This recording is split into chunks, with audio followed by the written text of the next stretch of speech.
ಇಂದೇ ಡೌನ್ಲೋಡ್ ಮಾಡಿ ಮತ್ತು ನಿಮ್ಮ ನೆಚ್ಚಿನ ಶೋಗಳನ್ನು ಆನಂದಿಸಿ. ನಿಂತ್ಕೋ ಭಾವನಾ. ಹೋಗುವಾಗ ಒಬ್ಳೇ ಹೋದೆ, ಬರುವಾಗ ಸಿದ್ದು ಜೊತೆ ಬರ್ತಿದ್ಯಲ್ಲ.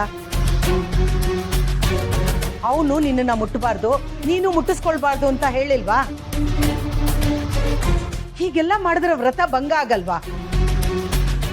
ಇಲ್ಲ ಅತ್ತೆ, ಸಿದ್ದು ಅವ್ರು ನನಗೆ ದೇವಸ್ಥಾನದಲ್ಲೇ ಸಿಕ್ಕಿದ್ರು.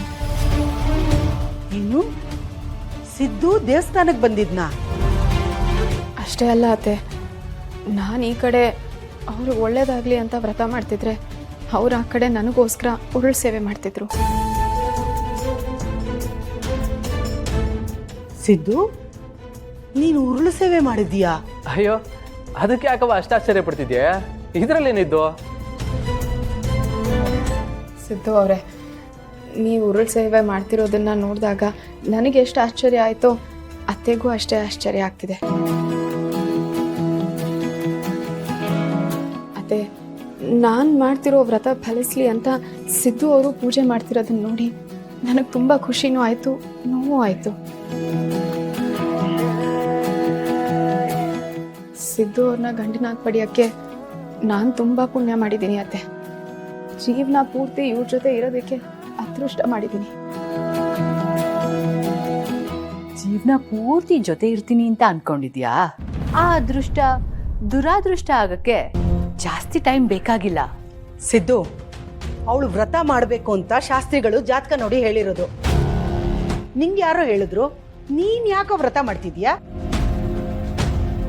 ಅಯ್ಯೋ, ದೇವ್ರ ಹತ್ರ ಬೇಡ್ಕೊಳ್ಳೋದಕ್ಕೆ ಯಾರೇನಕ್ಕವ ಹೇಳ್ಬೇಕು? ಮೇಡಮ್ ಅವ್ರು ಮಾಡಿದ್ನೇ ನಾನು ಮಾಡ್ತವನಿ. ಅವ್ರು ಎಷ್ಟು ದಿನ ಮಾಡ್ತಾರೋ ಅಷ್ಟು ದಿನನೂ ನಾನು ಮಾಡಿ. ಸರಿ ಸರಿ, ಹೋಗಿ ಊಟ ಮಾಡು. ನಂಗೇನು ಬೇಡ ಕಣವ, ನಾವು ದೇವಸ್ಥಾನದಲ್ಲೇ ತಿನ್ಮೋ. ಪ್ರಸಾದ ಕೊಟ್ಟರು ಅಲ್ಲಿ ತಿನ್ಮೋ, ಹೊಟ್ಟೆ ತುಂಬದೆ. ನೀವು ಊಟ ಮಾಡಿ.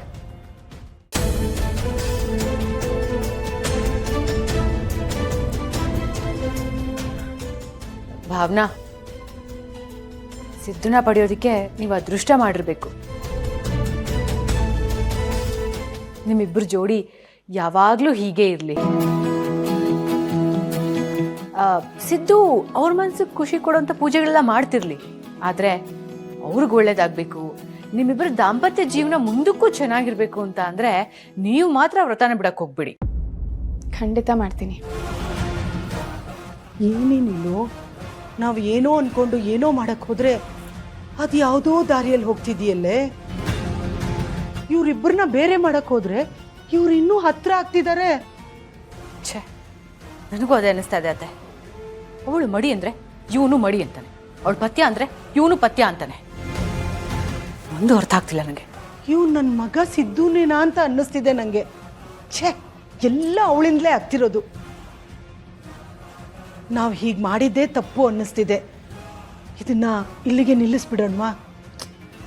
ಬೇಡ ಬೇಡ ಅತ್ತೆ, ಹಾಗೆಲ್ಲ ಮಾಡೋದು ಬೇಡ. ಅವರಿಬ್ಬರು ಈಗ ಎಷ್ಟಾಗುತ್ತೋ ಅಷ್ಟು ದೂರ ಇರೋದೇ ಒಳ್ಳೇದು. ಆಗ ಮಾತ್ರ ಅವ್ರನ್ನ ನಾವು ಪರ್ಮನೆಂಟ್ ಆಗಿ ದೂರ ಮಾಡ್ಬೋದು.